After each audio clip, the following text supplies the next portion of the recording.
Hi, everybody. Hi, everybody. So everybody has seen that movie, The Wizard of Oz, right? Mm-hmm. Dorothy travels over the rainbow to this magic land called Oz, and it's just a wonderful place. Everybody's nice. Everybody is just great, fine, and dandy, right? Mm-hmm. Well, a lot of people view the Philippines kind of the same way, and they can meet a great Filipino woman, like my wife, in the Philippines, and everything's going to be fine and dandy and great, like they've just struck gold on the other side of the rainbow. But what people don't know is there is kind of a toxic side of the rainbow, and this one right here is going to fill you in a little bit about that right now.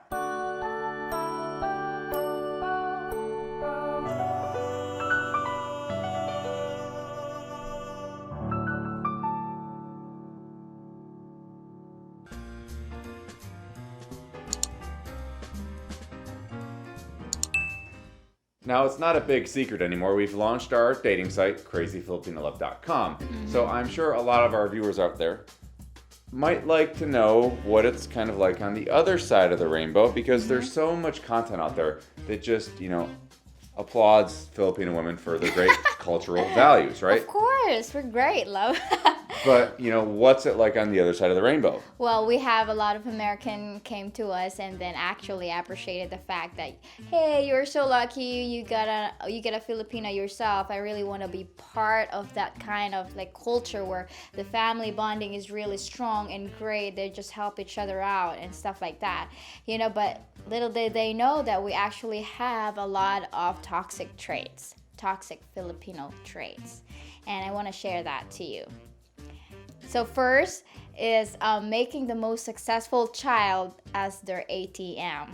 Can you kind of elaborate a little bit? Well, it's just that it's very common to our culture that we actually help each other out, But what I don't like about that toxic trait is that if you have the most successful child, you kind of expect him or her to actually just to give up his life and just to give everything what he's got. So say you got like 10 brothers and sisters, and one of them is just a real big go-getter and went to college, wanted to start their business in the Philippines, whatever, and other members of the family maybe are younger, maybe they're still in high school.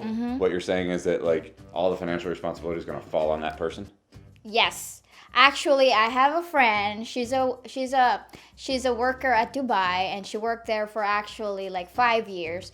And she actually reached out to me that it's really hard in the culture because I cannot buy things for myself. I cannot really focus on my needs here at Dubai, and I can't really fulfill the growth here in Dubai because I am constantly thinking about my family's needs and in the Philippines, like my siblings education who are in the university, and then also my family needs allowance from monthly allowance, and I think that's very toxic, because when the kid or when your child is already grown up and needs to fly, I think as parents, they should be able to let them fly and just do her own responsibility and not. Yeah, in the U.S., parents can't wait to kick their kids out of the house. And same and thing. They raise them to just be able to support themselves. And right? also, kids can't wait to go fly too when they're 18 here. Yeah, they want to get out of the house. They want to be free. They want to go off to college. They want to get their own apartment. Yeah. They want to get out of mom and dad's house. I want to emphasize. So what you're saying is like the parents actually want to keep it kind of like in the house? It's like the guilt. It's like parents giving guilt to the most successful child, like because you are the most successful, you should help the family. You should always help our family no matter what it is, So even if you're strapped and you're barely able to yeah. help yourself, they're going to expect you to still do that for them. I just want to emphasize that there is nothing wrong with helping your family members out, and there is nothing wrong with asking for help as well if you're a parent, if you're a sibling. But also you have to think of your children's well-being as well, mentally, physically. You don't know what they're going through in other side of the world. you know. And if you just keep on asking and asking and not doing things for yourself, then I think that's very toxic. Yeah, I guess, we've never really experienced that too much. I mean, from the day I met you, I've always been really open with everything, and we've always talked about, that, when it comes to helping family out and all that stuff, right? Because I help my mom and we help your parents too. And, but when it comes to helping family, it's about abundance. When we have abundance, we'll be able to help other people and be able to give other people. But certain times of your life, sometimes you don't have that abundance. And if you don't have that abundance, then you can't give, right? So are you kind of saying that, like, even if you don't have that abundance to give, they're going to expect? They're going to expect. Yep. All the time? It's a guilt trip. All the time? Is there anything like that anybody watching this could actually really look out for? Like, how would they be able to, how would they be able to know if the person that they've met or they with is like really kind of brainwashed by that culture? Because we don't really have that problem in our relationship. That happens a lot in a Filipina foreigner relationship, where parents tell their daughter to just marry a foreigner so that we can live a beautiful life. That's actually a toxic, very toxic culture.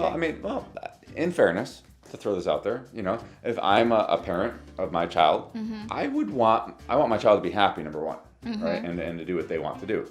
But I would also encourage them, marrying somebody of a greater social status isn't necessarily a bad thing as long as you love them. Yeah, as long as you love them. I would never, force any of my daughters to, make sure you go marry a millionaire because he's going to take care of you the rest of your life and he could be a real jerk.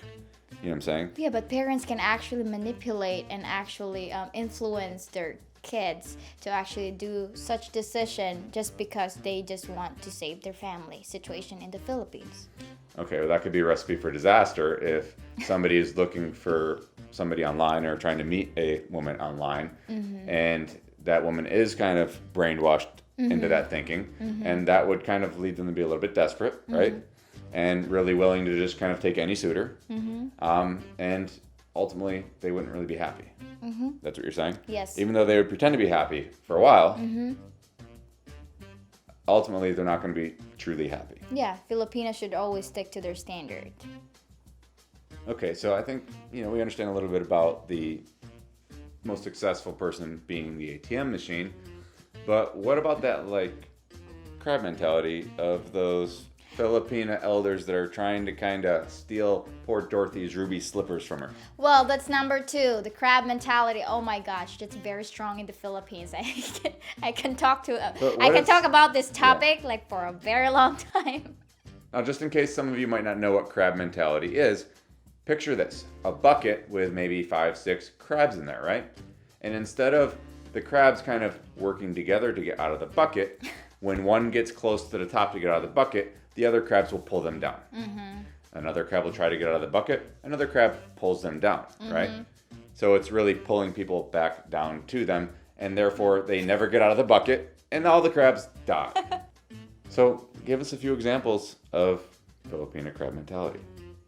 Well, when other Filipina gets jealous if the other Filipina get a handsome foreign guy, a handsome American guy, they will always make excuses. They will always make reasons why she married a foreign guy, or why this foreign guy married this Filipina girl, So kind of like bash them and talk poorly of them because they're getting ahead. Yeah, they really want what they have. So they try to bring that person down. Yep. I just remember one situation. It was Christmas Day, and then all our aunts gathered together. It was in my family, and then we went to, I think it was in my grandma's house. And then one aunt says that I have a new rice cooker, and and then the other one, and then the next day, my other aunt bought a new rice cooker. So it's just, it's a crab mentality in the Philippines, where you don't feel good. People, being in front of you. This reminds me of a question we just got the other day. And a guy came to us and said, why would my fiance's cousin talk behind her back and say horrible, rotten things about her? Oh, I hate those kind of people. And talk to her behind her back. she was trying to kind of steal her fiance by saying bad stuff about her cousin, and that's family. Is that crab mentality? It is crab mentality. That is very, very common in Philippines, where if some members of the family got a foreign guy, and then there's one cousin who's actually jealous because she also wants the same thing. Like it's actually, I think crab mentality is being, you can be good in front of the person, but stabbing behind her back. Okay.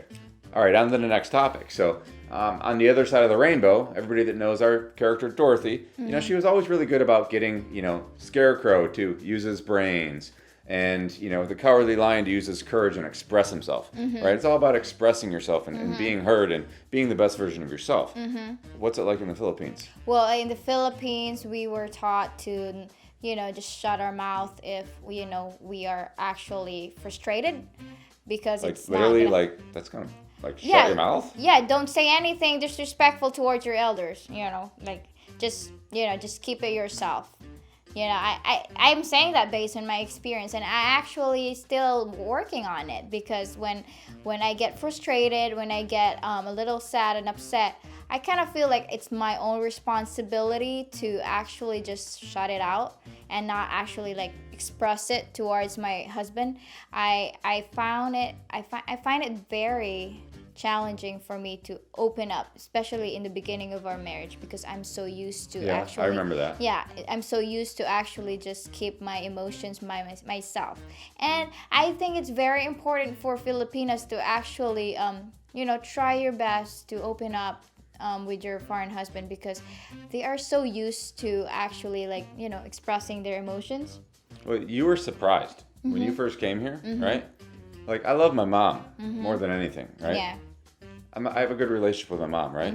But you know what? If my mom does or says something that I don't agree with, I'm going to voice my opinion to my mom. And if I do something my mom doesn't agree with, she's going to voice her opinion to me. And then we go back and forth sometimes. Yeah, right? we're all taught to be respectful, but also in the Philippines, I find it very toxic if we just keep the children, suppress their emotions and anger, because it can actually build up growing up. So what you're saying is, in my example with my mom and I remember you kind of thought that was weird when we first came here. That was weird to me. You're like, don't talk to your mother that way. And I'm like what way? I'm just, we do this all the time. This is how we've been our whole life, right?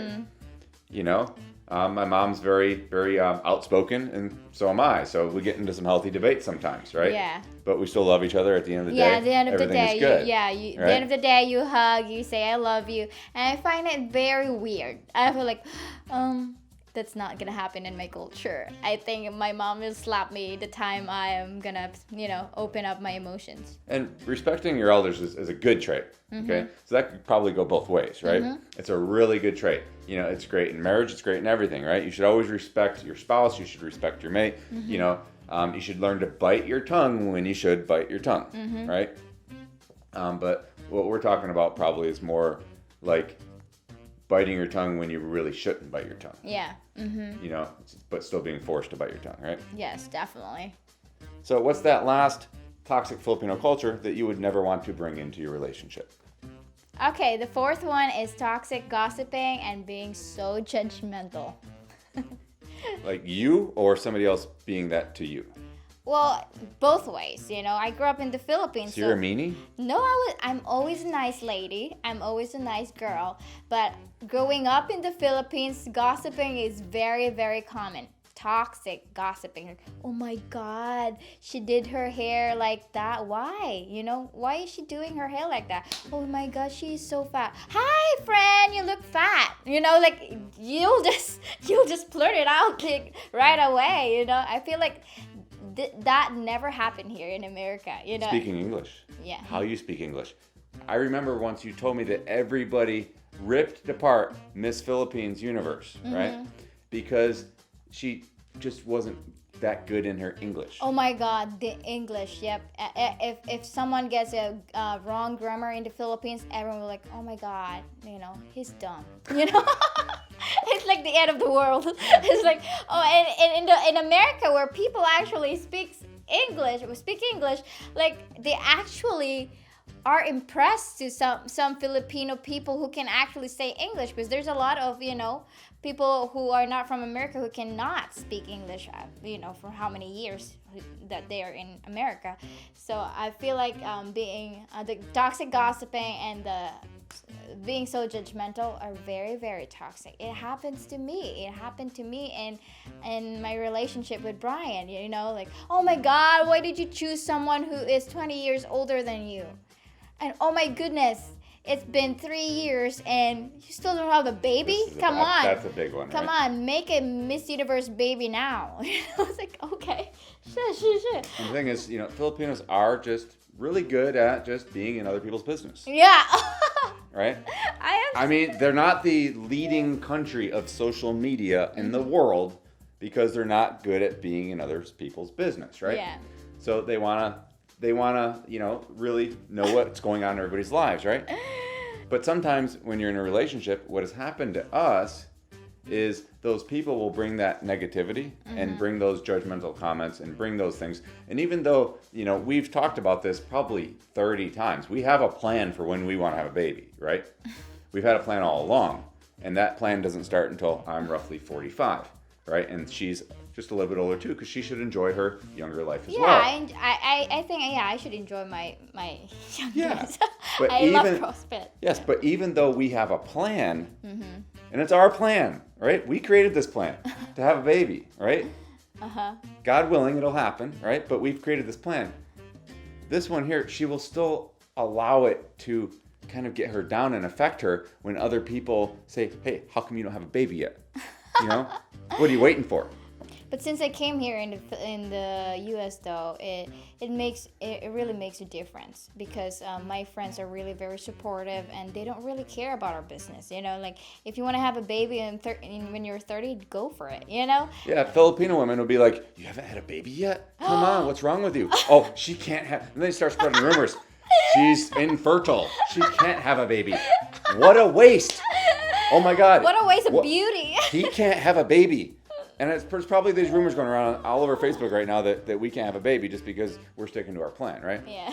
And you post a lot about CrossFit and stuff too, and we've talked about CrossFit in a couple of our videos, right? That CrossFit was kind of like an awakening for you a little bit, right? It's really helped with your confidence, your self-esteem. You've made a lot of friends. It's been a really great thing for you. With that being said, we talked about CrossFit, and we got some comments from people saying, "Oh, a woman shouldn't do CrossFit because they should just do house chores." Well, yeah, but because house chores to a Filipina is good exercise, right? If you do workouts with weights, you're gonna look like a man. Oh my God! I'm sorry, guys, but this is one hot girl right now. I have her legs. Yeah. All right. Those squats, what they've done for that butt. Woo. Okay. Sorry. Really. Okay. Honest to God, right? So all you Filipinos out there that think housework is going to get you a great ass, think twice. No, it doesn't. It don't. If you want to have a rocking body and you want to be in shape and you want to be healthy, stop rationalizing that, house chores and doing the dishes and sweeping the floor and cooking eggs is going to get you in the best shape of your life, because that's not going to happen. But it's all about choices too. If you just want to do household chores, then let her be, But no, there's nothing wrong with doing household. There's nothing wrong with doing household chores. What's wrong is that they rationalize that that's exercise. I've been doing household chores my whole life. I didn't get a big butt after that. So, and there's nothing wrong with exercise. To all you women out there that want to exercise, you're not going to get big. You're not going to look like a man. That's one thing being judgmental in the Philippines. If the person makes something better for themselves, they will actually judge about it. Why would you go exercise for what? Just to please a guy's, a guy's eyes. And if anybody criticizes you for exercising and wanting to make yourself more fit, more healthy, and just a more confident version of yourself, say goodbye to them. That's their problem. Because that's their problem. Yeah. They have that crab mentality that they don't want you to be better than them because they're just too freaking lazy to exercise themselves. It's a reflection of themselves. It's a reflection of them. All right. You ready, love? Okay. Time to go home. Time to go home, Dorothy. Click your heels 3 times. Close your eyes. There's no place like crazyfilipinolove.com. There's no place like crazyfilipinolove.com. There's no place like crazyfilipinolove.com.